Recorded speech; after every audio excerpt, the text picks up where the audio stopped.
شاهدوا بالفيديو كريستيانو رونالدو يدخل الإسلام بعد هذه اللقطة التاريخية. لقطة لن تصدق عينك، سنعرضها لكم بالفيديو.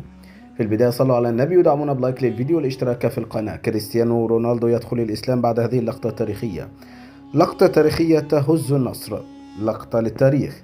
يا كريستيانو رونالدو سجل هدفا في الدقيقة 59 من عمر المباراة التي جمعت بين النصر والشباب في الدوري السعودي، ليعلن تقدم النصر بنتيجة 3-2 على الشباب بعد أن كان العالمي متأخرا بهدفين نظيفين. وبعد تسجيله الهدف مباشرة احتفل الأسطورة البرتغالية كريستيانو رونالدو مع زملائه في الفريق سواء اللاعبين الأساسيين أو الاحتياطيين الذين دخلوا الملعب. ولكن المفاجأة عندما قام كريستيانو بالسجود بعد الاحتفال مع زملائه.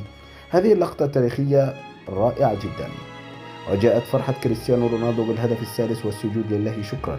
وبعد هذه اللقطة التاريخية من رونالدو بالسجود لله شكرا، الله يهدي قلبه للإسلام. بالتأكيد نحن في انتظار آرائكم في التعليقات، ولا تنسوا لايك للفيديو.